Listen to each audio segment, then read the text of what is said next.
menée par Marie-Josée. Et à partir du samedi passé, nous avons débuté avec une nouvelle série d'ateliers qui sera animée par le professeur Matata Pogno, dont nous avons présenté les CV le samedi déjà. Et le professeur va continuer avec cette problématique de leadership, cette fois-ci avec un thème précis, la vision, un élément clé du leadership. Professeur Matata, vous avez la parole. Bien, chers amis, bonjour. Voilà, nous embarquons dans notre bateau qui s'appelle Leadership,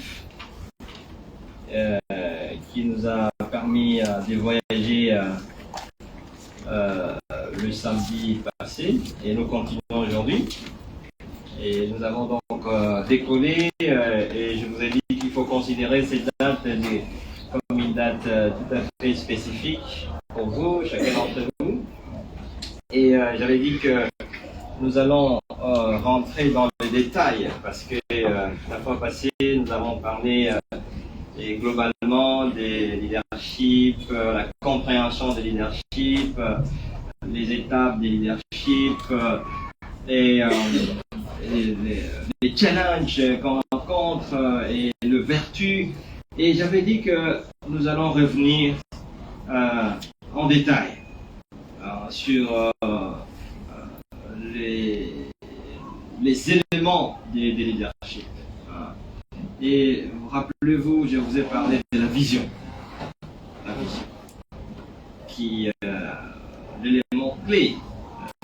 Quand on est leader, la vision constitue un élément clé. Et donc aujourd'hui, nous avons 60 minutes. Je vais essayer d'échanger avec vous sur la vision. Parce que je souhaite que quand on termine notre séminaire les samedis, que vous soyez des vertébrés, pas des invertébrés. Comme ça, vous parlez avec élégance, mais aussi avec conviction, n'est-ce pas?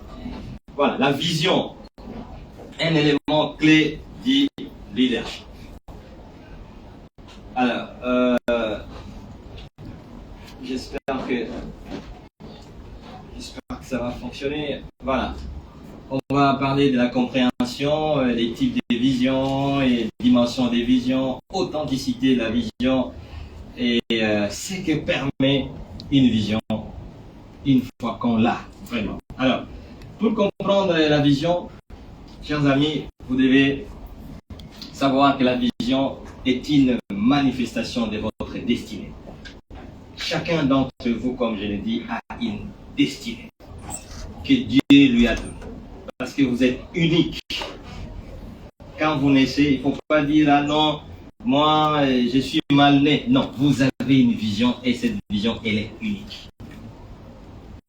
Dieu n'a pas créé quelqu'un avec une petite vision ou sans vision. Vous avez une vision. Et cette vision n'est pas devant vous, mais elle est plutôt en vous. Il ne faut pas dire « Ah, mais l'autre, vraiment, lui a de la chance ». Non, la chance n'existe pas. Chacun d'entre nous a une vision. Et vous devez donc, comme on l'a dit, la découvrir, votre vision. Vous devez découvrir, parce qu'elle est en vous. Certaines personnes ne veulent pas connaître leur vision. Et pour ça, vous devez savoir parler avec vous-même. L'autre jour, je crois que c'était Josué, il est là, Jordi, je crois. Jordi, il n'est pas là. Il n'est pas encore arrivé. Alors, qui voulait savoir l'importance de causer, de parler avec soi-même. Parce qu'il y a des personnes ici qui ne savent pas parler avec elles-mêmes. Vous savez causer avec vous-même. Qui a déjà parlé avec lui-même? Il peut nous dire oui, les noms. Ah, c'est Kabongo, mais tu n'étais pas là la fois passée. Je me suis dit, mais c'est un autre Kabongo ou quoi? Bon, écoute, vas-y Kabongo. Est-ce que il t'est arrivé de parler avec toi? Oui.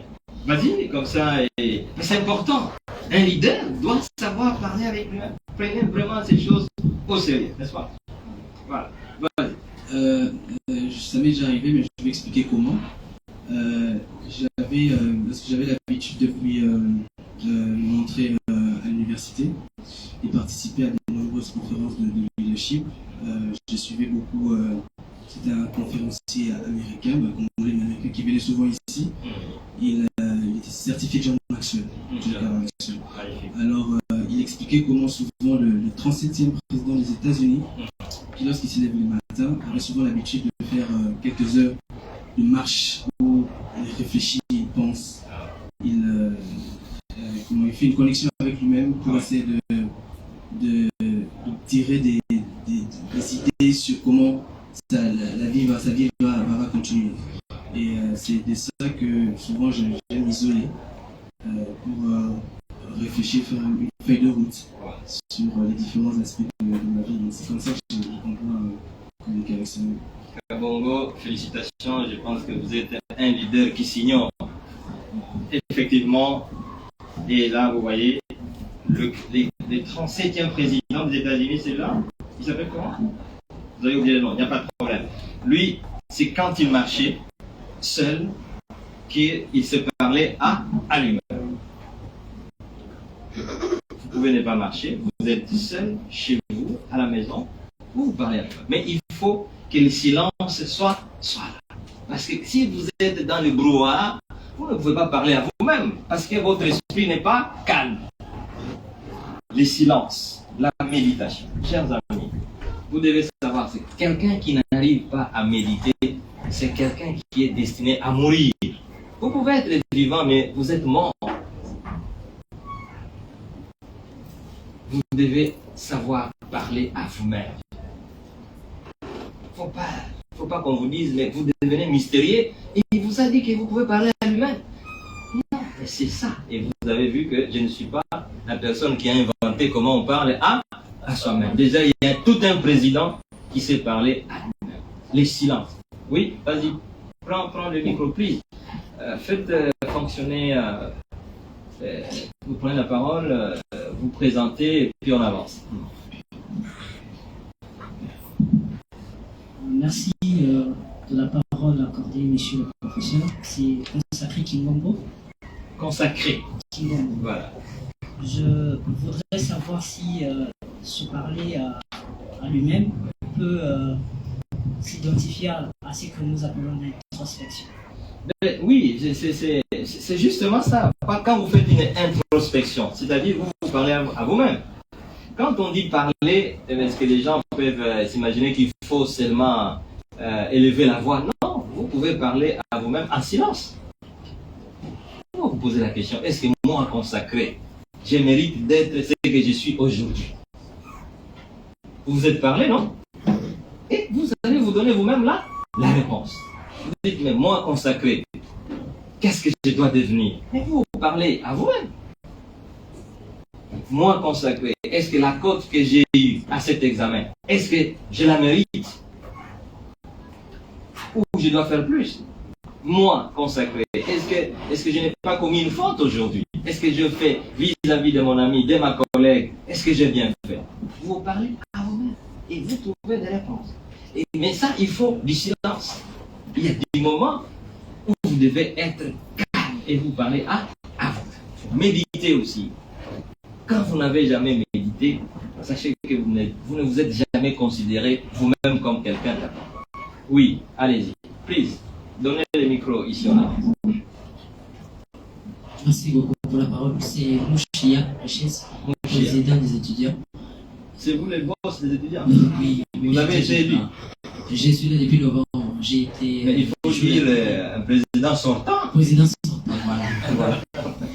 Moi j'ai une préoccupation, vous avez insisté sur les silences. Oui. Ma question était de savoir est-ce que le silence est impératif? Parce que partant de certaines personnes que je connais, il y a ceux qui réfléchissent mieux et qui optent pour les décisions que dans les groupes. Non, ça c'est pas un leader. Nous ici nous parlons de leaders. Un leader qui vous dit qu'il prend des décisions dans les brouhahas, dans les bruits, c'est pas un leader. Est-ce que vous avez déjà vu quelqu'un se concentrer dans les désordres? Non. Même quand on prie en silence. Quand on médite en séance. Et donc, si quelqu'un prend les décisions dans le bruit, c'est que c'est un homme extraordinaire. Est-ce que les taux de concentration peuvent être maximisés dans le bruit? Est-ce que vous connaissez l'histoire d'un savant qui a inventé dans le bruit? Est-ce que l'inspiration peut venir dans le bruit, dans le désordre? Mais pourquoi est-ce que nous fouillons tous le désordre? Bon, c'est un homme exceptionnel, on vous l'accorde. Donc, il faut les silences, les calmes. Sans vision, c'est la mort. Vous pouvez être vivant, mais vous êtes mort. Martin Luther King disait, quelqu'un qui ne sait pas s'opposer à l'injustice, au mensonge, c'est un homme mort. Donc, vous êtes vivant, mais en fait, vous êtes déjà... Donc, un homme sans vision, une femme sans vision, c'est une personne morte. Leader sans vision, ça n'existe pas. Donc, voilà le point important, le point de départ. La vision, mes chers amis. Vous qui êtes là, vous devez savoir, vous êtes des personnes exceptionnelles, uniques. Kabongo. Il n'y a pas de Kabongo sur la terre. Les personnes qui ont le nom Kabongo, bien sûr, il y en a. Mais quelqu'un comme vous là, vous pouvez mettre votre photo dans l'internet, dans le monde entier, on ne trouvera pas un Kabongo comme vous. Dieu nous crée chacun comme une pièce unique.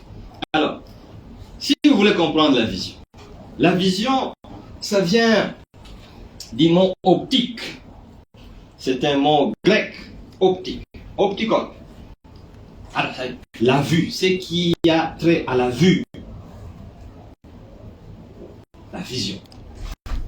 Sauf que nous avons évidemment une vue matérielle, c'est ce que vous pouvez voir, tel que nous sommes là, ça qu'on appelle la vue, c'est matériel, on se voit, c'est lié aux yeux, c'est lié au physique. Mais la vision, elle, c'est cette capacité que nous avons de voir l'invisible. C'est lié au cœur, c'est lié à l'esprit. C'est ça la vision. Ce qui est vu, mais qui n'est pas matériel. Monsieur Kabon, vous comprenez? La vision. C'est cette carte. Si vous n'avez pas de vision, c'est que vous ne voyez que ce qui est visible. Et là, vous êtes une personne normale. Vous êtes dans les followers. Cher ami, je vous retrouve encore ici. Mais c'est bien. Vous voulez être le leader aussi? Bon, c'est bien. Alors, donc, la vision vous permet de vous projeter, de voir l'invisible. Quand quelqu'un rêve, est-ce qu'il voit le matériel? Mais, il vous est arrivé de vous voir, vous êtes le président de la République, vous rêvez, oh, c'est un rêve. Donc, c'est la vision, c'est ce qui vous permet de voir l'invisible, de projeter. Et donc, la vision, c'est le futur. Mais la vision peut être le malaxage du passé, du présent et de l'avenir. Voyez-vous? Parce que, cher ami Kabongo, Rachel est là, Rachel est là, voilà. Marie-Josée est quelque part. Marie-Josée, voilà. La vision, ça prend en compte le passé. Par exemple, vous dites, moi je suis issu d'une famille pauvre, mais je veux être riche. Vous voyez? Donc vous avez le passé. Vous dites, famille pauvre, c'est le passé, c'est un constat. Le président aussi, vous êtes étudiant. Toujours dans la famille pauvre, mais je veux être prêt. La vision. Ça peut donc prendre en compte les éléments du passé, du présent, tout comme quelqu'un qui n'est pas un leader, qui ne comprend pas que la vie se décide. Il peut dire, bon, comme je suis né dans une famille pauvre, donc je vais mourir pauvre. Ça, c'est pas un leader. Donc, vous devez avoir l'inspiration. Thomas Edison, je vous ai parlé de lui hier. Thomas Edison disait, quand on veut réussir, quand on veut être leader, quand on veut exceller, 1% d'inspiration et 99% de transformation. Chers amis, l'inspiration, parfois, il y a des gens qui ratent leur vie parce qu'ils n'ont pas su capter l'inspiration. C'est 1%, voyez-vous. Ça veut dire que la chance, c'est même pas la chance, l'opportunité, 1%. Mais il faut saisir. Quand Dieu dit que vous, Kabongo, je veux que vous soyez président, mais vous êtes tellement les bruits, dans des bruits, vous ne saisissez pas ça. Quand il vous a parlé une fois, et vous aurez raté. 1% d'inspiration. Et ça, c'est l'un des grands hommes que cette terre ait connu. Thomas Edison. 1000 brevets. Si lui qui est parmi les hommes brillants que le monde ait connu nous le dit, est-ce que nous devons le refuser? Ayons quand même l'humilité d'accepter ça, n'est-ce pas? Alors, type de vision. Il y a deux types de vision. Private vision and corporate vision. Private vision, c'est la vision individuelle. Chacun d'entre vous ici peut avoir une vision à lui seul. Marie-Josée, vous pouvez avoir votre vision à vous, que Dieu vous a à vous. Et la vision individuelle, c'est la vision ayant trait avec sa vie personnelle. Vous voulez devenir professeur d'université. C'est une vision individuelle. Vous n'allez pas devenir deux. Quand vous voulez avoir un véhicule Mercedes, c'est une vision individuelle. Vous voulez avoir votre licence, c'est une vision individuelle. Mais la vision individuelle d'un leader doit toujours s'inscrire dans l'intérêt général. Vous voulez être professeur, c'est pour enseigner les gens, n'est-ce pas? Retenez très bien, mes chers amis, l'histoire dans laquelle vous êtes aujourd'hui ne retient que les noms de ceux qui se sont investis pour la communauté. Vous avez déjà vu quand on enterre quelqu'un, on dit ce type avait beaucoup de véhicules. Ou ce type avait beaucoup de maisons. L'histoire, c'est ça le mystère de l'histoire. L'histoire ne retient que les noms de ceux qui ont travaillé pour les autres. Et à travers les bénéfices des autres, ils retrouvent aussi leurs intérêts. La vision du groupe, corporate vision, c'est la vision qui est destinée à l'ensemble du groupe, à beaucoup de gens, mais que Dieu donne à une personne pour dire, écoutez, vous allez conduire les autres. Voyez-vous?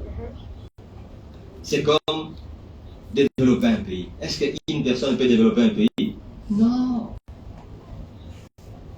Est-ce que quelqu'un peut lui-même créer une université et devenir professeur d'économie, professeur de droit, professeur de mathématiques? Non. Ce sont des projets de groupe. Donc, une vision des groupes, mais qui doit être assurée par une grande partie des personnes, beaucoup de personnes. Nous allons aller vite, comme on n'a qu'une heure pour avoir des minutes pour poser des questions. Quelques cas de figure. Je vous ai parlé d'Edison. C'est un inventeur, un homme brillant qui a fait que nous avons la lumière ensemble ici. Et voilà, il avait une vision. Mais vous savez, quand quelqu'un contribue à l'électricité, c'est pas pour lui-même, n'est-ce pas? Il est fait pour les autres. Vous avez aussi les deux frères, Orville et Walter Wright, qui avaient créé l'avion.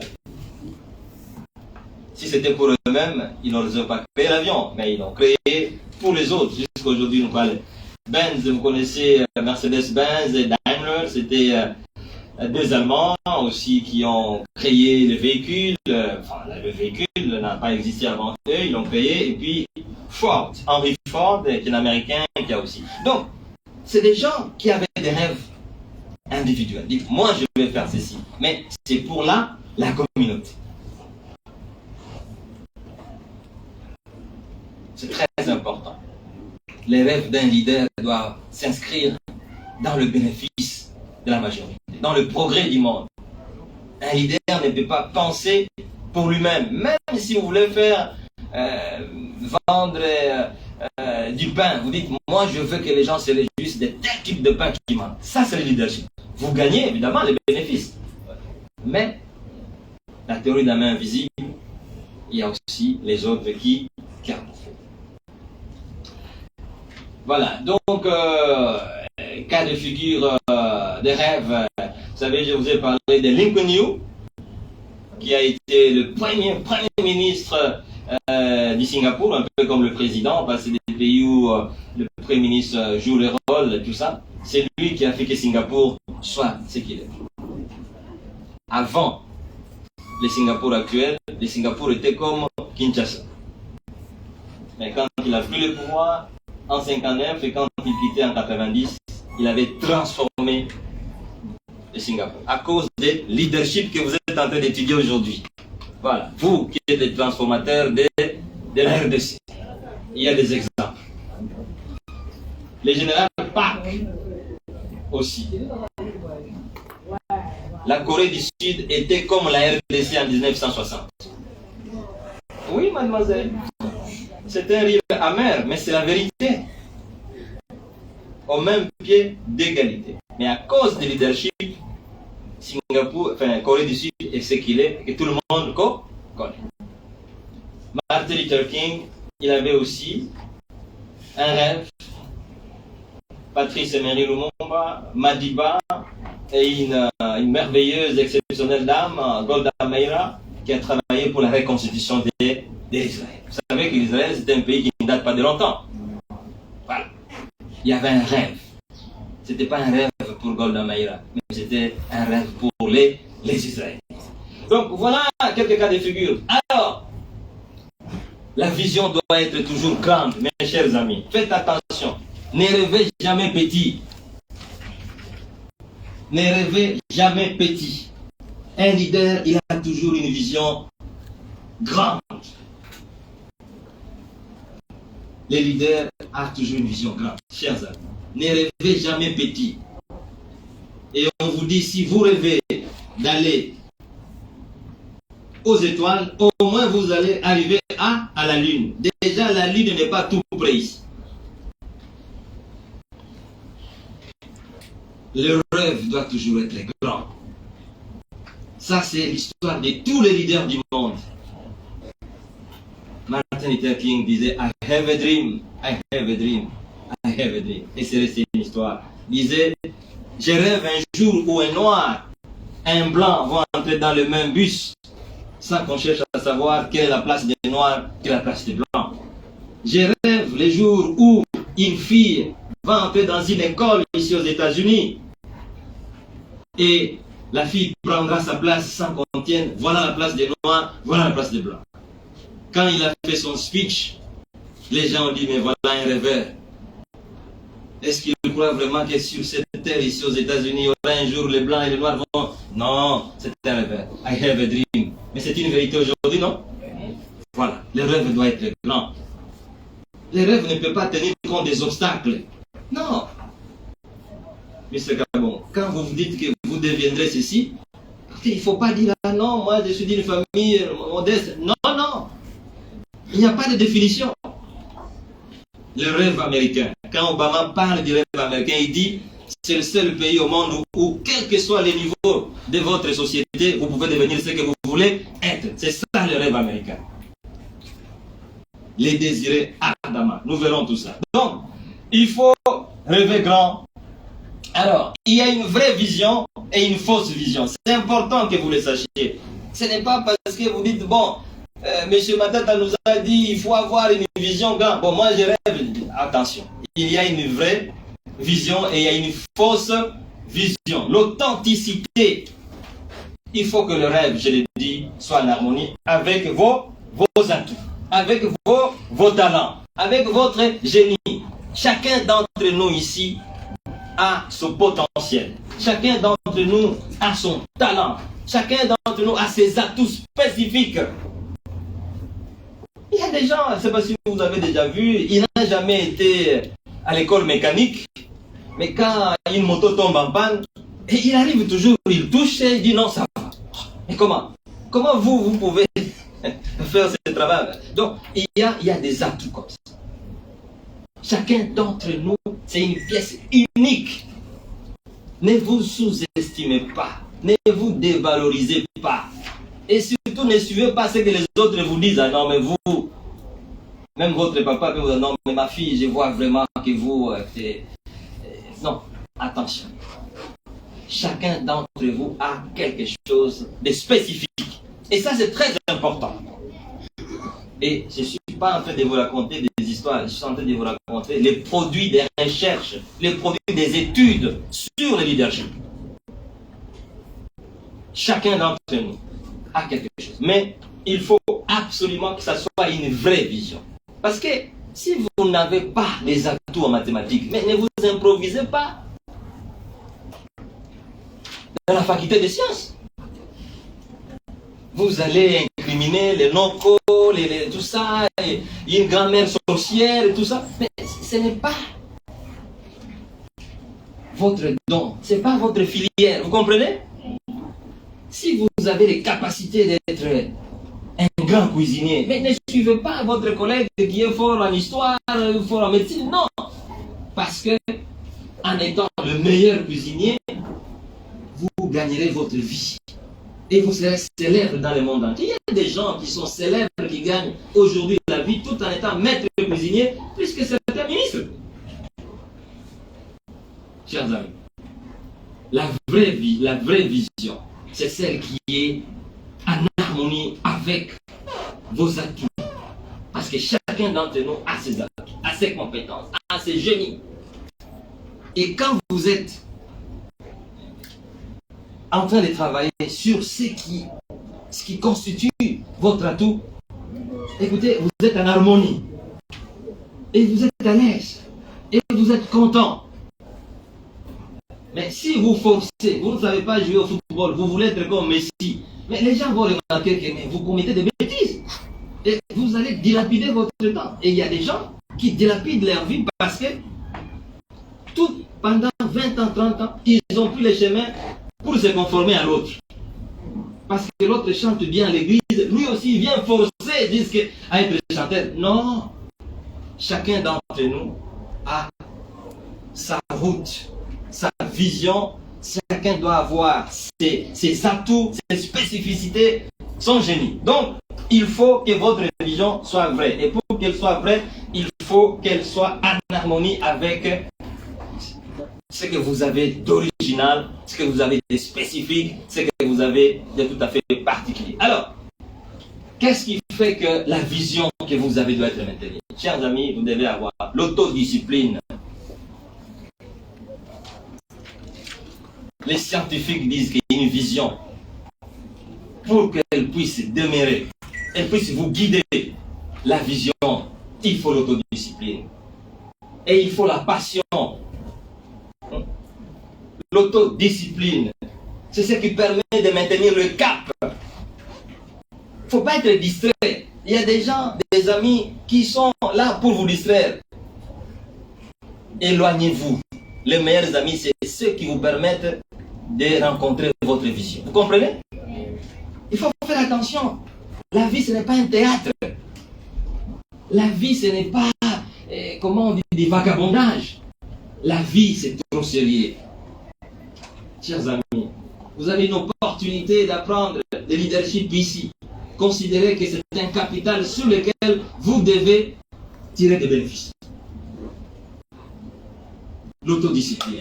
Que ce soit pour un individu, que ce soit pour une famille, que ce soit pour une nation, que ce soit le monde.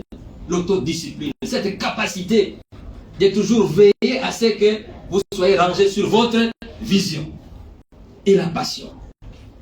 Rien ne peut être fait sans la passion. La passion, c'est comme la flamme qui maintient le momentum. Donc, votre élan, vous gardez l'élan. La vision, c'est comme les caps. Vous allez en Europe. Mais vous n'allez pas vous retrouver en Namibie alors que vous êtes en train de partir en Europe. C'est pas possible. Les caps. Mais l'autodiscipline, c'est pour que vous veillez à ce que vous êtes sur. Et la passion, c'est celle qui doit vous permettre de vaincre tous les obstacles.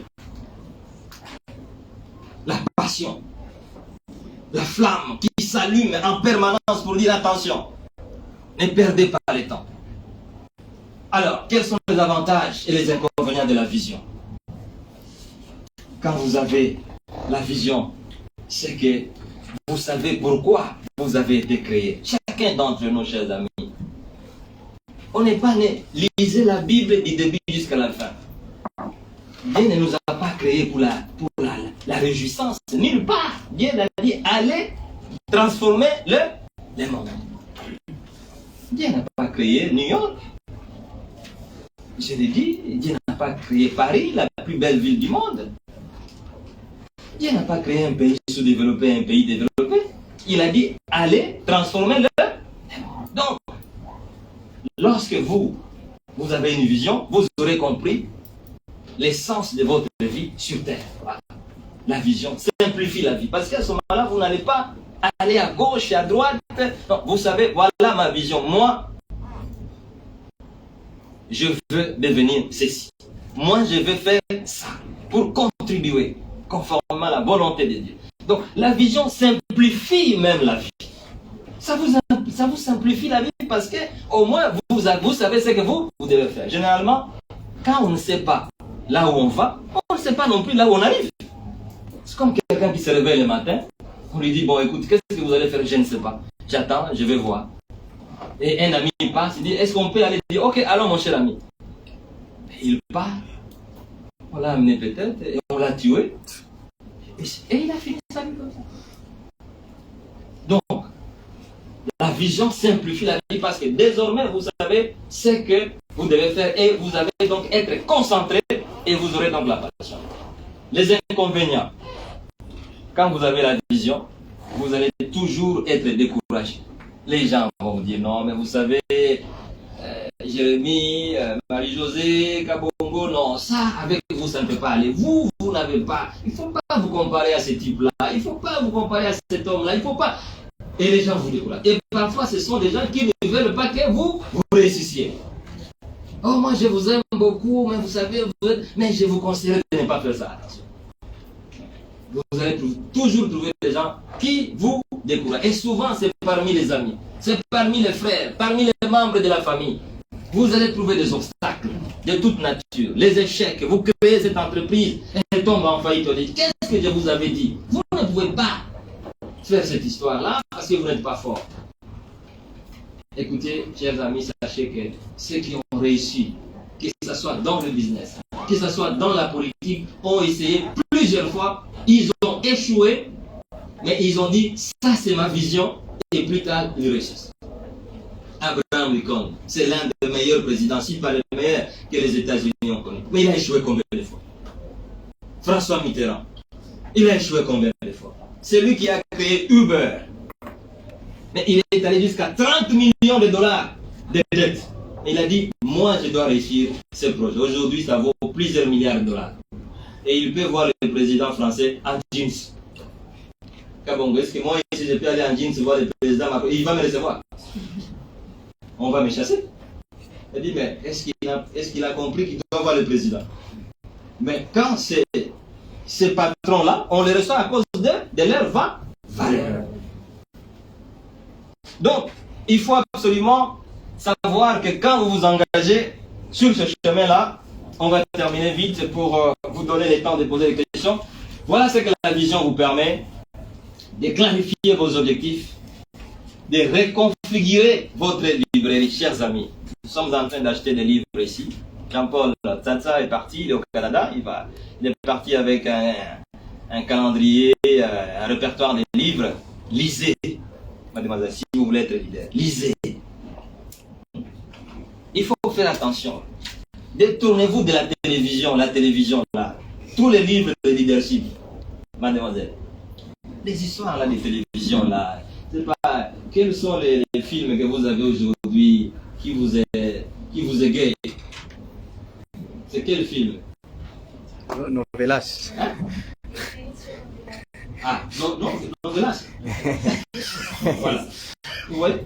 Qu'est-ce que ça vous apporte? Ça ne vous apporte rien du tout. Les leaders, je dois vous dire en toute vérité, ce sont les travaux des recherches scientifiques que je suis en train de vous dire ici. Ce n'est pas mon point de vue. Les leaders se détournent de ces histoires-là, des novelas, là, tout ça. De ces histoires de théâtre de chez nous, là. Les leaders, ils lisent. Vous devez lire les livres. Parce que quand on veut cacher les choses au noir, on les met dans les livres et on les publie. Quelqu'un peut faire 10 ans, 30 ans pour écrire un livre et vous le lisez en un seul mois. Tous les secrets sont là. Donc, il faut reprogrammer votre vie, reprogrammer votre futur, prioriser votre vie, sélectionner vos amis. Les amis, ils sont plus chers parfois que le frère. Un ami, c'est celui qui contribue à l'avancement de votre agenda. Pas celui qui vient vous prendre tout. Allons prendre un peu un verre, allons un peu suivre les matchs, allons voir. Non, écoutez.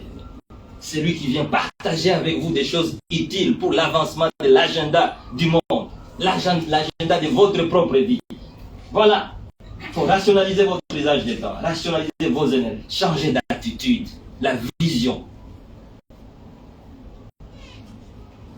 Si vous voulez devenir un grand professeur, mais vous savez les secrets des professeurs, il faut lire.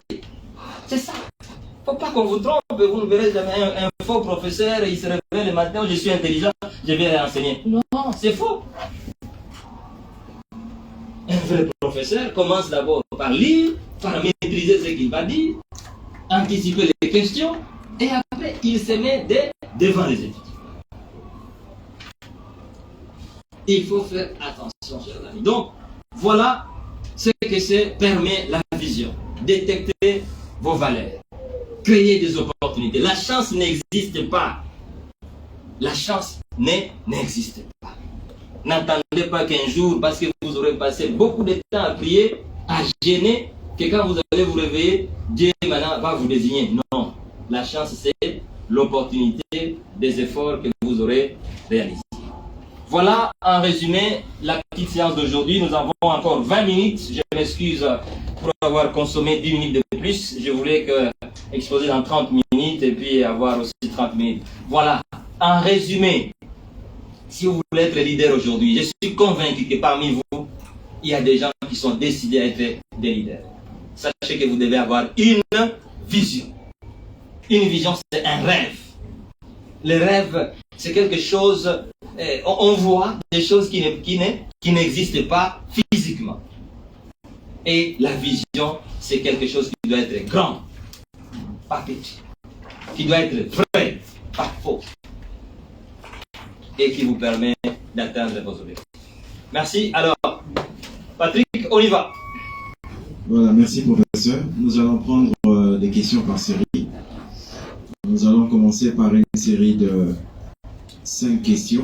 Alors nous précisons qu'il faut être précis et concis, mais clair. Ne vous détournez pas.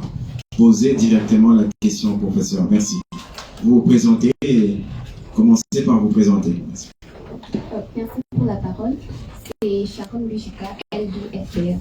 J'ai une question sur la formulation de la vision. Vous avez dit qu'une vision vraie, c'est celle qui est en adéquation avec nos atouts, nos compétences et nos capacités. Alors, je voudrais savoir, est-ce que nous devons uniquement nous baser sur les compétences que nous avons pour formuler notre vision, ou bien on peut aussi prendre en compte la passion que l'on a pour un secteur ou une activité donnée? Ok. Première question, Sharon, oui. C'est l'étudiant Gloire Mutoka, Gloire. L2 économie mathématiques. Ma question est celle de savoir, dans la matière matérialisation de sa vision. Un leader peut-il user aussi de la malice ou bien de la manipulation? Je prends le cas de Mao Zedong qui était président en Chine. Pour diminuer les importations de sucre, il a dû inventer une histoire selon laquelle les ancêtres chinois ne prenaient pas le sucre et ainsi les Chinois ne devaient pas consommer le sucre parce que c'était le sucre qui était le plus dépensé dans la consommation du thé. Et quelques années plus tard, il revient avec un autre discours disant que les scientifiques ont prouvé qu'un peu de sucre dans le thé, ça ne fait pas de mal. Dans la matérialisation de la vision, le leader peut-il user de la malice ou bien de la manipulation? Voilà.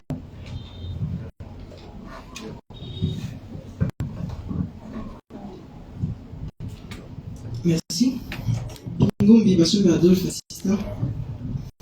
Monsieur le professeur, tous les hommes, plutôt tous les êtres naissent égaux et disposent des mêmes prédispositions pour réussir, quelle que soit leur origine, continent ou encore les races. Pourquoi certains réussissent mieux et d'autres échouent? Deuxième question, monsieur le professeur, certainement vous avez entendu parler de la chanson Nini Totalité. Ma question c'est de savoir qu'est-ce qu'on peut faire quand on ne sait plus quoi faire. Et enfin, comment exploiter son potentiel et réussir dans un environnement hostile. Merci.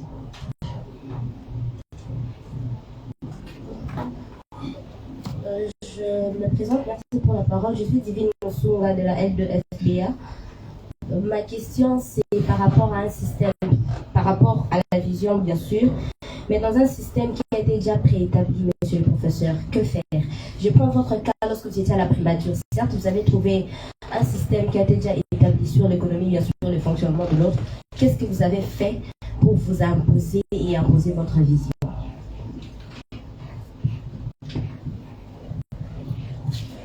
Merci pour la parole. Je suis Divine Moudini, licenciée en économie et mathématiques. Une deuxième divine. Oui. Mais la deuxième divine, c'est divine Moudini. Moudini, voilà. Alors, ma question, professeur, est de savoir comment canaliser notre vision. Parce que on peut beau avoir une vision, mais quand ce n'est pas le timing et qu'on se lance, on risque de perdre. Comment connaître le timing pour bien canaliser notre vision? Merci. Voilà, ça fait déjà la première série de questions. Nous demandons, nous passons le micro au professeur. Merci Patrick. Je vais être bref pour permettre à d'autres personnes de poser des questions. Et Sharon voulait savoir comment on formule la vision. C'est un peu ça, la formulation de la vision. Si on doit prendre en compte dans la formation de notre vision, on doit plus prendre en compte les capacités qu'on a. Les capacités. Ou bien la passion que l'on a pour un secteur, même sans avoir... Tout à fait. Oui, et justement, ce que je voulais dire dans la formulation de la vision, et retenez ça très bien, il faut avoir une seule vision. Si vous avez un leader, doit être focus. Donc vous devez être focalisé sur ce que vous considérez comme le plus important. Parce que si vous avez 2 ou 3 visions, vous vous éparpillez. Vous comprenez? Oui. Vous perdez les efforts. C'est-à-dire si vous avez 10 comme quantité d'énergie, si vous mettez les 10 sur une seule vision, il y a plus de chances de réussir que si vous prenez 4, vous mettez ici, 2, vous mettez ici, 3, vous mettez. Qui trop embrasse, mal. Si vous estimez que vous devez avoir des visions subsidiaires, ça s'appelle des visions subsidiaires. Dans tous les cas, si vous avez plusieurs visions, il faut vous concentrer sur une vision principale. Ça, c'est la théorie de leadership. Gloire Mutoka, user de la malice et de la manipulation. Chers amis, d'une manière générale, la manipulation ne fait pas partie des qualités d'un leader. La malice ne fait pas partie de la qualité d'un leader. Nous le verrons pendant la semaine lorsque nous allons parler de vertu. Dans l'exposé, j'ai parlé de ça. L'honnêteté, par exemple, C'est une qualité d'un leader. Pourquoi on vous dit que la malice, la manipulation, ça ne peut pas être des qualités d'un leader? Parce qu'un leader, c'est quelqu'un qu'on considère comme un rôle modèle, vous comprenez? C'est quelqu'un qui inspire la confiance. C'est quelqu'un qui influence. Donc les autres, quand ils suivent les leaders, c'est sur base d'un checklist, vous comprenez? Mais peut-être exceptionnellement, quelqu'un peut utiliser. Et si Mao Tse-tung, qui est un grand homme, qui est un grand leader d'ailleurs, si la Chine est ce qu'elle est, Mao, il est effectivement un grand leader. Parce que Mao, c'est lui qui a permis la transformation de la Chine, un peu comme le général Park pour la Corée du Sud, Lee Kuan Yew pour le Singapour. Mais s'il a estimé que peut-être que son message, s'il disait que bon, Chinois ne consommez pas les carburants, peut-être que les gens ne suivront pas, peut-être qu'il a utilisé ce procédé-là. Mais on ne peut pas vous le conseiller. La malice, tout ce qui est quelque chose de négatif. Un peu, nous avons parlé avec mes amis de la deuxième licence quand j'enseignais les cours de... J'ai posé la question de savoir si Hitler était un leader, c'était un manipulateur. En vrai, dire qu'il n'était pas un leader. Mais Mao Tse-tung, c'est un grand leader. Ok. Alors, Divine, dans un système préétabli, est-ce que on peut être un leader? Et qu'est-ce qu'on a fait quand on était à la primature? Divine, vous devez savoir, c'est pour ça qu'on vous enseigne le leadership. Sachez qu'il n'y a qu'1% de la population mondiale qui constitue les leaders. 1%. C'est trop faible. Si c'était au moins 50%, on pouvait accepter. C'est 1%. C'est pour vous dire que si tout le monde n'est leader et qu'il n'y a qu'1% des gens qui peuvent être leaders, c'est que c'est difficile. Vous comprenez? Parce que qui ne voudrait pas être leader ici? C'est un prestige.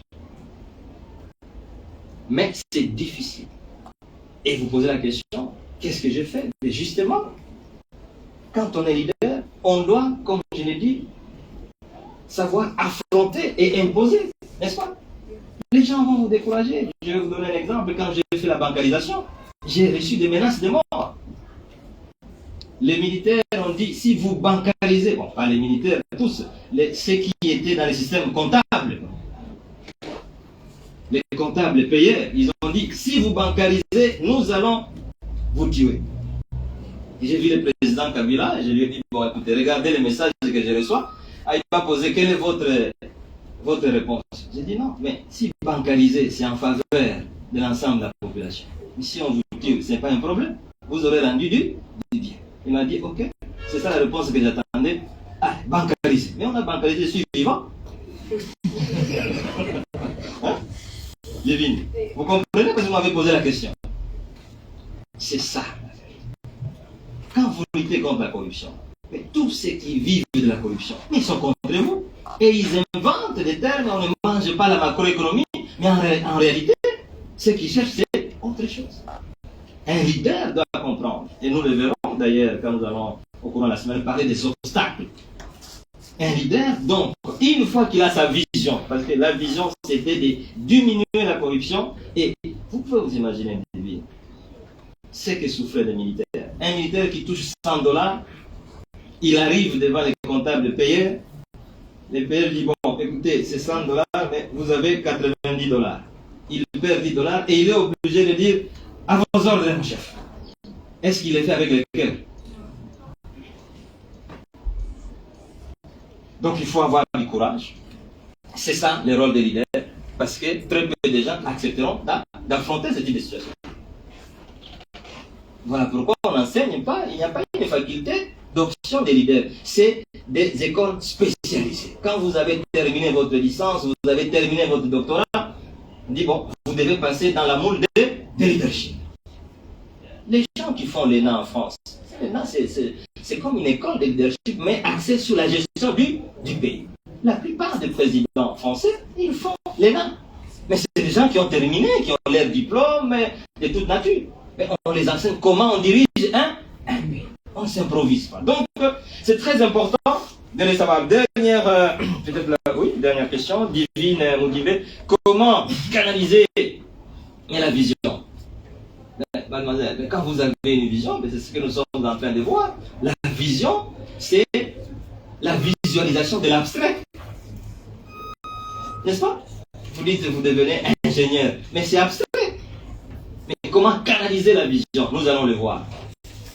Première chose, il faut vous assurer que votre vision est vraie.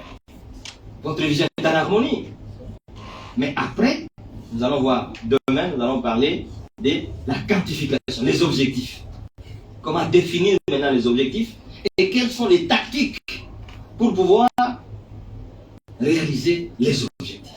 Les objectifs globaux, intermédiaires, tout ça. Nous allons voir ça demain. Si vous serez là, vous serez à mesure de voir quels sont les moyens pour canaliser la vision.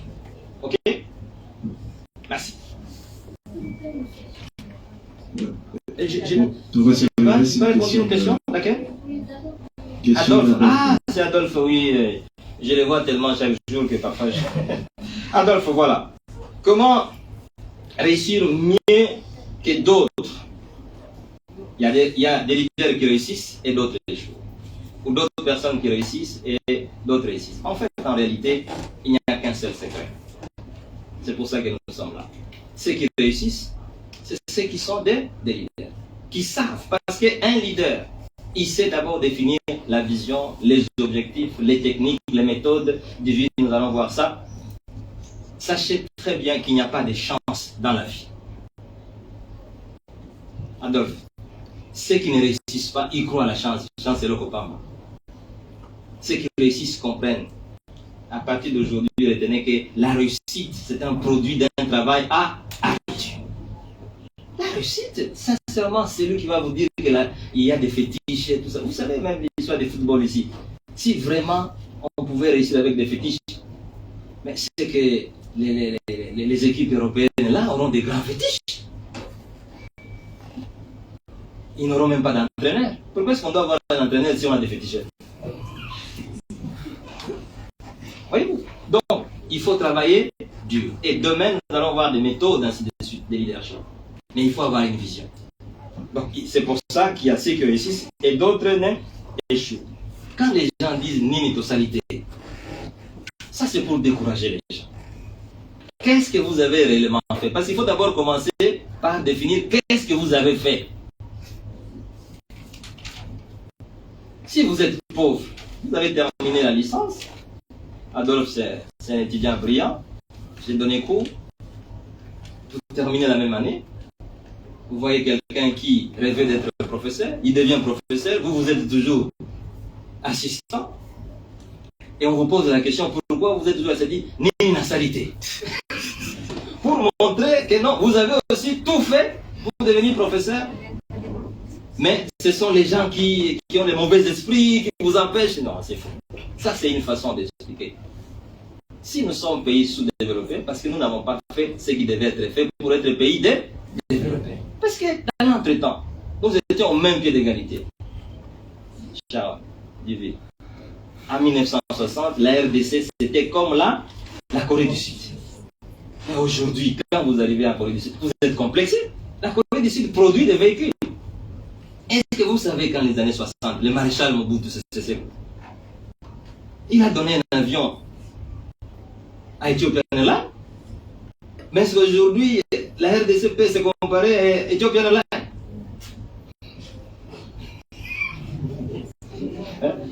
Adolphe, l'universalité. Cher ami, il ne faut pas comparer le folklore avec le travail. Si vous avez travaillé, vous allez réussir. Si vous n'avez pas travaillé, il ne faut pas distraire les gens pour dire ni sanité. Ceux qui font quelque chose, ils réussissent. Et retenez, la vie n'est pas facile.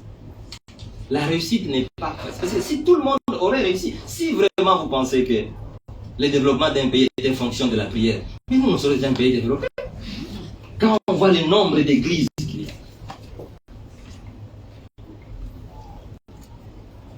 Dernière question, comment exploiter son potentiel et réussir dans un environnement hostile. Mais c'est ce que nous sommes en train de faire ici. Au bout de ce séminaire, le samedi, vous serez à mesure de savoir comment, parce qu'il y a tout un livre, quelqu'un comme Miles Monroe, un fameux conférencier et chercheur en leadership, et il a écrit un livre pour dire comment exploiter son potentiel. Parce que chacun d'entre nous a un potentiel. Mais il faut appliquer les techniques et les méthodes que nous sommes en train d'apprendre aujourd'hui. Parce qu'il y a des gens qui ne savent pas qu'ils ont une vision, qu'ils ont des talents. Parce qu'on leur dit que non, famille Nabi, non, c'est depuis les grands-pères que les gens échouent. Donc vous ne ferez rien. Il est bloqué. Vous êtes né dans une famille, il y a même les papas qui peuvent vous dire non, je dois fonctionnaire, ça suffit. Moi, vous ne pouvez pas devenir vous savez, dans ce pays, il n'y a que les enfants d'eux. Mais ils vous bloquent. Comment exploiter son potentiel? Il faut avoir une vision. Il faut lever l'option. Vous êtes encore très jeune. Il y en a qui sont en première année, en deuxième, en licence, tout ça. Vous apprenez les techniques, Adolphe. Lire, par exemple. Il y a des gens qui ne savent pas lire un livre. Ils ne peuvent pas lire un livre. Mais quand vous lisez les études sur le leadership, on vous dit qu'un leader, c'est un grand lecteur. Je vous l'ai dit, je partage avec vous ici. Et vous allez voir, même à partir d'aujourd'hui, il n'y a personne qui lira un livre. Oh, mais moi j'ai suivi les cours de séminaire, mais je ne sais pas comment devenir leader. Mais est-ce que vous avez lu? Alors, comment exploiter ce potentiel? C'est ça. Dans un environnement, vous savez, quand je vois les gens, vous savez que dans notre pays, il n'y a aucune banque qui appartient à un Congolais. Est-ce que vous allez encore dire que Dieu nous a maudits? Même la plus grande banque ici que nous avions, la BCDC, vient d'être achetée par des Kenyans. Est-ce que les Kenyans sont des Blancs? Est-ce que les Kenyans sont des Blancs? Ce qui a amené même le vice-président à nous injurer que nous sommes des grands danseurs. Il a dit, nous sommes des grands danseurs, des jouisseurs et tout ça, c'est des choses. Mais la question que vous me posez, Adolphe, c'est ces étrangers-là qui viennent créer les banques ici et font des millions de dollars. Est-ce que ces obstacles n'existent pas? C'est une question que vous devez vous poser. Mais comment est-ce qu'un Libanais peut venir et il réussit ici? Et moi qui suis Congolais, qui peux parler en Lingala, en Swahili, en Kikongo, en Chiluba, moi je ne réussis pas. Quand je donne les cours de leader, oh non, vous savez, ils ont des généraux qui les gardent. Mais lui, il est étranger, il a un général qui les garde. Vous qui êtes Congolais, comment vous ne pouvez faire garder par un général? Avec qui vous pouvez même parler en Lingala. C'est ça le leadership, Adolphe. C'est ça le leadership. Ceux qui veulent réussir, ils réussissent. Ceux qui ne veulent pas réussir, ils échouent et ils trouvent toujours des arguments pour dire Moko yo, Maya Kostala et Logo Moko Ezalité. Mais ceux qui le font, ce sont des super-hommes? Ce sont des extraterrestres? Mais voilà. Alors, il est 13h, je ne sais pas, ici on doit arrêter, on doit lire. En tout cas, moi je suis très rigoureux en ce qui concerne les temps. Si vous estimez que nous devons arrêter, il est 13h, on peut arrêter. Et Patrick, c'est vous qui avez la conduite du débat. Merci, professeur. Bon, nous estimons que par rapport à l'effectif des samedis, il y a quand même un grand nombre aujourd'hui, si on peut permettre aux étudiants de pouvoir par une dernière série de 5 questions. Moi, je n'ai pas de problème. Moi, mon temps est libre et je n'ai pas une réunion qui suit, mais c'est pour respecter les temps des étudiants. Si vous estimez qu'on peut avoir une petite série de questions, moi, je suis disponible. Donc voilà, donc c'est comme je disais, professeur, c'est la dernière série parce qu'ils sont censés être dans les auditoires. Parce qu'il est déjà 13h, donc nous allons procéder par une dernière série de questions. Et nous prierons à ceux à qui on va passer le micro de ne poser qu'une et une seule question. Pas de commentaires, posez directement la question. Ça permettra aux autres aussi de faire la même chose. Merci pour le cas du verbe. Au président honoraire des étudiants de l'UPC. C'est Kenny? Kevin Baton. Kevin, oui. Bon, l'assistant Patrick nous a demandé de poser qu'une seule question. Je vais poser qu'une seule question. Oui. Ma question est basée sur la place. C'est que, est-ce que la place est-il importante dans le leadership? Pourquoi? Parce que vous avez dit qu'un leader, c'est celui qui conduit, il y a cette troupe de personnes qui les ramènent quelque part. Or, nous savons ici très bien c'est que il y a des leaders qui ne sont pas au front, mais qui sont dans la médiation. Ils sont là derrière. Il y a certains leaders aussi qui sont vraiment plus loin. Donc, ma question était de savoir, tous devions-nous être devant pour amener les gens à bon port, ou soit on peut détecter son potentiel lié à sa vision et nous nous disons bien, tiens, sur base de ma vision, je comprends que je suis un leader, mais je suis appelé à épauler les autres. Parce que c'est la question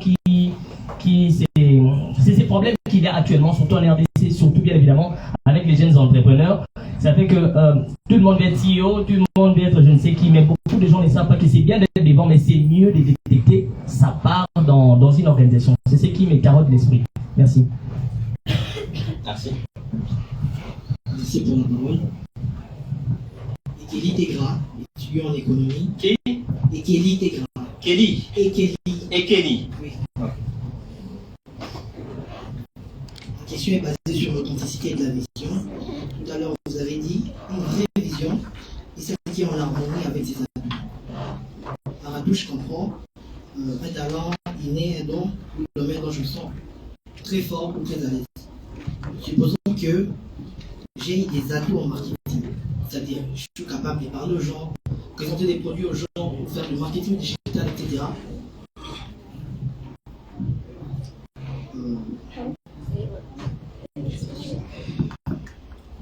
Et ma passion, j'ai une réelle passion pour tout ce qui est comptabilité.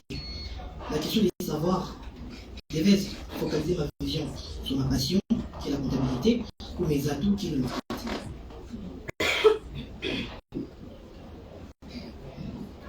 Oui, professeur, c'est l'étudiant médicament économie monétaire.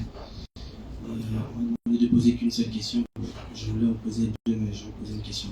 Je vais poser ma question par rapport au leadership. Professeur, il y a Jacques Chirac qui fut un grand président. Il a écrit un livre, des choses, où je crois les 10 choses qu'un président ne doit jamais dire. Un leader ne doit jamais dire. Parmi ces choses, il a dit, un leader ne dit jamais je ne sais pas. Parce que le monde appartient à ceux qui ont la réponse au problème. Mais c'est un peu complexe parce que j'aime beaucoup, je suis souvent le documentaire de Michelle et Barack Obama.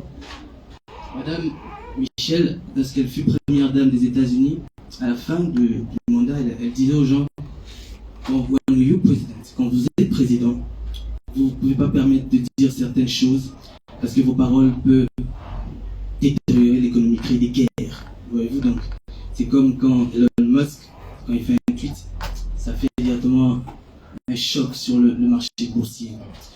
Donc, dans ces cas-là, dans des cas où les paroles sont, comment je peux dire, il faut qu'elles soient bien placées, mais parfois on ne sait pas dire certaines choses en tant que leader parce que les effets que ça peut créer après sont dévastatrices. Que votre pensée par rapport à cette parole de Jacques Chirac? Merci.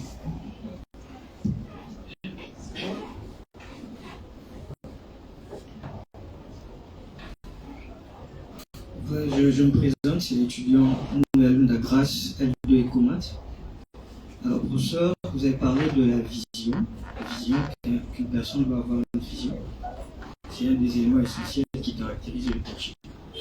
Alors, nous tous nous savons que pour un leader, une personne qui est leader, qui se dit être leader.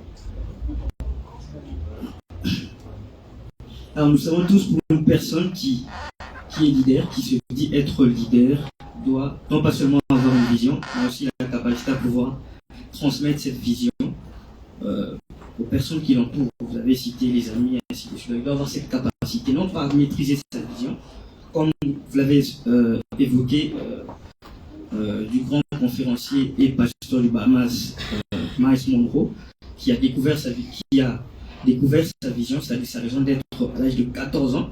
Il a commencé à travailler. Vous avez raison. 14 ans. Oui. Il a commencé à travailler. Il était très pauvre. Il a commencé à travailler. Et premièrement, il a inculqué sa vision dans sa femme. Parce que ses parents l'ont encouragé.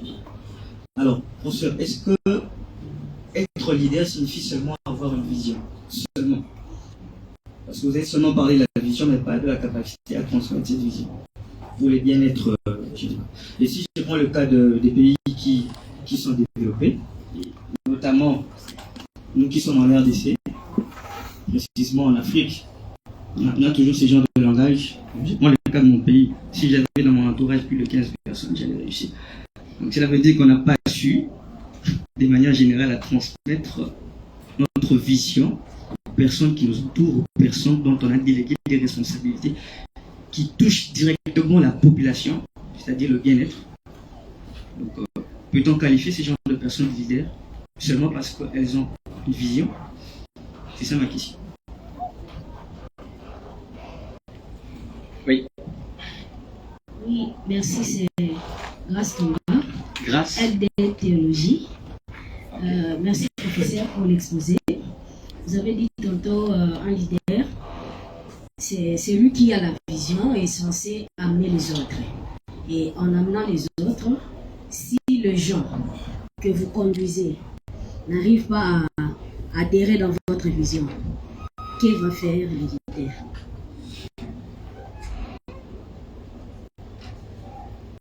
Donc nous clôturons avec la série de questions et nous passons la parole au professeur pour ses réponses.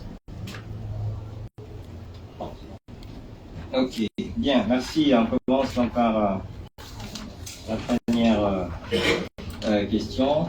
Et en ce qui concerne donc la place, est-ce que la place est importante pour être leader? Je crois que hier, Kevin, si vous étiez là, vous avez suivi, j'ai dit que la position n'est pas à confondre avec le leadership. Vous pouvez être cuisinier et vous êtes leader. Vous pouvez être chef des étudiants comme vous et ne pas être leader. Parce que les leaders ont une caractéristique. Il ne vous est jamais arrivé de voir dans une classe quelqu'un n'est pas chef de promo, mais les gens le suivent. Parce qu'il exerce une certaine influence. L'une des caractéristiques d'un leader, c'est quelqu'un qui exerce l'influence. Mais nous avons fait la différence entre les manipulateurs et les leaders. Un manipulateur, en fait, il n'est pas leader. Parce que le leader, il a une vision pour la majorité. Un leader a une vision pas pour lui-même, mais une vision pour la majorité. Ce qui fait que quand il exerce une fonction, on se voit parce qu'il exerce pour la majorité. Un manipulateur, vous le voyez quand il exerce la fonction, mais il le fait plus pour lui-même que pour la majorité. C'est cela le leadership. Quand Mandela fait 27 ans en prison, 2 mètres carrés, dans une île, on vient lui poser la question, monsieur, arrêtez maintenant, ça fait 18 ans que vous êtes là, nous sommes prêts à vous libérer, si vous pouvez laisser vos histoires là. Il dit non, je préfère rester en prison, parce que ce que je cherche, ce n'est pas pour moi-même, c'est pour la majorité. Il était leader. Dites-moi, il était en prison, il était leader. Est-ce que la place d'un leader se trouve en prison? Mais il était leader. Tout en étant en prison. Donc la place ne compte pas. Quel que soit l'endroit où vous êtes, si vous influencez les gens, si les gens croient en vous, si vous exercez une certaine inspiration, si les gens sont convaincus que vous soyez cuisinier, les gens vont vous suivre. Mais vous pouvez être chef, quelle que soit la position que vous occupez. Si vous n'avez pas ces atouts dont nous sommes en train de parler, si personne ne vous suit. Vous n'avez jamais vu dans une réunion de famille, il y a quelqu'un qui a beaucoup d'argent, mais quand on arrive à la fin, on dit bon, nous voulons avoir la position. Si quelqu'un n'a pas encore pris la parole, on dit mais vous aujourd'hui vous n'allez pas parler, alors qu'il n'a aucune fonction. Les gens disent que quand lui il parle, ce qu'il dit, c'est en rapport avec l'intérêt général. C'est ça le leadership. Ce n'est pas en fonction de la position. un leader. Regardez l'histoire du monde ici. Moi, j'étais encore jeune économiste et tout ça. Quand nous allons au Fonds monétaire international, vous allez voir, déjà la Banque mondiale donne plus de considération à certains responsables des pays dont leur pays avance très bien. Comme le Premier ministre de l'île Maurice à l'époque. Vous allez voir, quand il arrive, il y a plus de considération sur les dirigeants, le Premier ministre mauricien, que certains dirigeants dont les pays se disent grands. Vous avez compris? Ce n'est pas la place qui compte. Voilà. Vous avez dit, devons-nous toujours être devant? Ça ne sert à rien d'être devant. Vous pouvez être devant, personne ne vous voit pas. J'ai déjà vu un leader. Il se met toujours derrière. À un certain moment, on le cherche. On laisse les gens qui sont ici dire, mais où est l'autre là? On ne le voit pas. Parce qu'il représente quelque chose.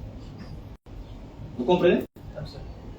Un leader, c'est celui qui a de la valeur. Kevin, sachez, si vous voulez être leader, cherchez d'abord les valeurs. Et on va vous suivre. Si vous êtes valeureux, on vous suivra. Vous avez compris? Et Kelly, l'authenticité de la vision. Vous avez dit, vous avez une vision pour le marketing, mais vous avez une passion pour la comptabilité. Cher ami Kelly et Kelly, j'ai dit, la passion c'est un outil de la vision. Donc vous ne pouvez pas avoir une vision et une passion. Si vous avez vraiment une vision pour le marketing, c'est que la passion que vous devez avoir, c'est aussi pour le marketing. Vous ne pouvez pas, c'est que vous avez aussi une vision pour la comptabilité. La vision, elle est unique. La théorie et les recherches de leadership dit, n'éparpillez pas. Parce que quand vous avez une vision sur quelque chose, vous allez vous concentrer, la concentration. Ça augmente la productivité, ça augmente l'excellence, la spécialité. Quand vous parlez avec autorité. Quand vous dessinez avec autorité. Quand vous chantez avec autorité. Les gens n'ont pas besoin de savoir quand lui il chante, est-ce qu'il chantera bien. Quand on le cite, les gens applaudissent déjà. Ah, lui il va chanter. Et quand il termine, on applaudit. Donc, vous ne pouvez pas avoir deux visions et deux passions. Peut-être une vision principale et une petite vision. Mais la vision principale, c'est la meilleure. Kabongo. Vous parlez du président Chirac qui disait on ne dit jamais qu'on ne connaît pas quand on est leader. Mais Michel et Barack Obama, que je suis aussi souvent, et Obama c'est l'un des grands leaders que le monde est connu, je pense qu'il faut peut-être nuancer. Lorsque Michel et Barack Obama disent qu'il y a des choses qu'on ne sait pas dire, peut-être qui se réfèrent à certaines questions sensibles, par exemple, qui, quand vous les dites, ça peut avoir un impact négatif pour décourager les gens, n'est-ce pas? Ça, on peut concevoir dans ce sens-là. Parce que quand on est à la Maison-Blanche, on ne peut pas dire, par exemple, que nous sommes en train de monter un plan pour tuer Oussama Ben Laden. Nous tous, nous avons appris, c'est quand Oussama Ben Laden est mort, que le président américain a annoncé à la face du monde que ça faisait longtemps qu'on le poursuivait. Mais si vous annoncez que nous sommes en train de chercher à tuer Barack Obama, d'ailleurs nous l'avons localisé à Afghanistan, vous pensez qu'il va laisser Afghanistan? Donc, il y a des choses extrêmement sensibles qu'on ne peut peut-être pas dire. Mais lorsque Jacques Chirac dit qu'on ne connaît pas, peut-être aussi pour préserver, mais j'explique sans toutefois être totalement d'accord avec lui. Parce que je pense que lorsque un président, un leader, il y a des choses qu'il ne connaît pas, il va être sincère que ça, je ne connais pas. Mais si ce sont des questions qui sont liées à la sécurité d'un pays, ou au programme sensible dans les nucléaires, dans les CCI, tout ça, et qui peuvent faire en sorte que les concurrents aient l'information et puissent trouver des voies, soit pour vous empêcher, je crois que à mon avis, c'est des questions peut-être qu'il faut suivre et analyser les contextes, n'est-ce pas? Il y a aussi peut-être les contextes dans lesquels les deux présidents parlaient. Barack Obama et Jacques Chirac. Grâce des RD économie mathématique, la capacité. En fait, vous abordez ici une question très importante de leadership. Un vrai leader, chers amis. Kevin, vous qui voulez devenir leader. Un vrai leader, c'est celui qui forme d'autres leaders. Ça, vous devez le savoir. Parce que le leadership, nous allons voir, il y a ce qu'on appelle la loi de l'héritage. La loi de l'héritage. The law of legacy. Un leader doit toujours savoir, après moi, est-ce que ces rêves continuent. Vous comprenez? Donc c'est très très important. Donc la vision doit être partagée. Pour que quand vous n'êtes plus là, ce que vous avez commencé puisse continuer. Un vrai leader, on le voit. Quand il disparaît, son esprit reste. Et l'esprit reste, c'est-à-dire que les choses continuent. Donc, un leader, ce n'est pas quelqu'un qui dit après moi les dirige. Ça, ce n'est pas un leader. Un leader ne peut pas être focalisé sur soi-même. Moi, j'ai été ministre des Finances. Il y a 2 ministres des Finances qui sont devenus ministres et qui étaient mes collaborateurs.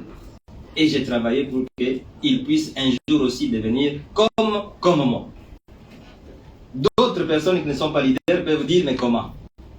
Mais s'il devient ministre des Finances, il va dire aussi que moi, j'étais ministre des Finances. Mais qu'est-ce que ça change? Si quelqu'un devient ministre des Finances, est-ce qu'il vous diminue votre fonction? Non. Vous avez été Premier ministre. Qu'est-ce qui vous empêche de travailler pour qu'une personne que vous estimez avoir des compétences devenir aussi Premier ministre? Est-ce que quand la personne va devenir Premier ministre après vous, est-ce qu'il va diminuer votre capacité d'avoir été Premier ministre? Non. Bien au contraire. La loi de la legacy, de l'héritage, dit que lorsque vous créez d'autres leaders, vous gardez ce qu'on appelle l'esprit du leadership. Chers amis, il y a beaucoup de choses que nous allons apprendre. Il y a tout un esprit de leadership. Un leader ne meurt jamais. Est-ce que Martin Luther King est décédé? Est-ce que Lumumba est décédé? Non. Est-ce que Gandhi est décédé? Est-ce qu'Abraham Lincoln est décédé? Donc, il faut transmettre la vision, cher ami. La vision doit être transmise. La vision doit être partagée. Vous devez créer aussi d'autres leaders. Un leader qui ne crée pas d'autres leaders, c'est un faux leader. Parce qu'un leader ne peut pas avoir peur des autres. Quand vous êtes meilleur, vous ne devez pas avoir peur des meilleurs. Quand vous voyez quelqu'un qui est intelligent, il ne fait des amis que des gens qui sont moins intelligents que lui, c'est que ce n'est pas un leader. Un leader, un homme intelligent n'a pas peur d'avoir des hommes intelligents à ses côtés. Grâce, pour terminer, des RD théologie. Si les gens n'adhèrent pas à votre vision, qu'est-ce qu'il faut faire? Ben, madame, chère Grâce, si vous êtes un leader, les gens doivent adhérer à votre vision. Parce que vous exercez de l'influence. Vous savez, le leadership, ça ne se décrète pas. Si vous n'arrivez pas à avoir des adhérents, des gens qui vous suivent parce que vous êtes Grâce et que vous avez quelque chose, c'est que vous n'êtes pas un leader. Parce qu'un leader, c'est celui qui partage la vision. Donc les gens croient en vous. Vous avez dit, moi je vais construire ici une église, c'est une église qui est importante. Vous avez expliqué, les gens ont cru, vous allez voir, les gens vont vous suivre. Si les gens ne vous suivent pas, c'est que votre vision n'est pas partagée. C'est qu'en réalité, vous n'êtes pas un leader. Un leader n'a pas besoin de distribuer l'argent. Est-ce que vous pensez que quand Tshisekedi ou Mulumba était leader, est-ce qu'ils ont payé l'argent pour que les gens le suivent? Non. Vous comprenez? Les gens vous suivent parce qu'ils croient à un idéal que vous représentez. Et ils sont convaincus que vous êtes transparent. Vous comprenez? Les gens croient que l'idéal que vous avez, c'est un idéal vrai, ce n'est pas un faux. Donc, quand les gens ne vous suivent pas, madame, c'est que vous n'êtes pas leader. Il faut vous poser la question, est-ce que ma vision ici, c'est une vraie vision?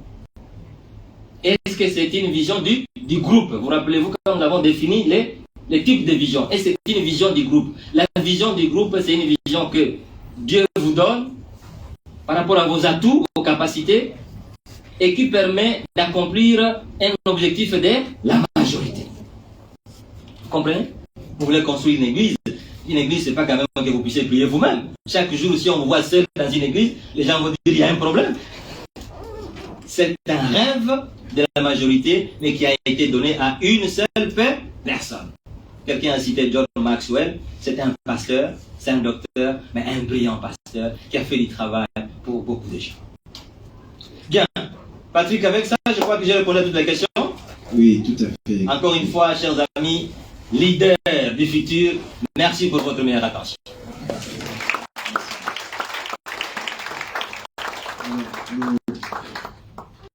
Nous demandons à l'assistance de rester assise, le temps de permettre au professeur qui est le formateur de ces ateliers de pouvoir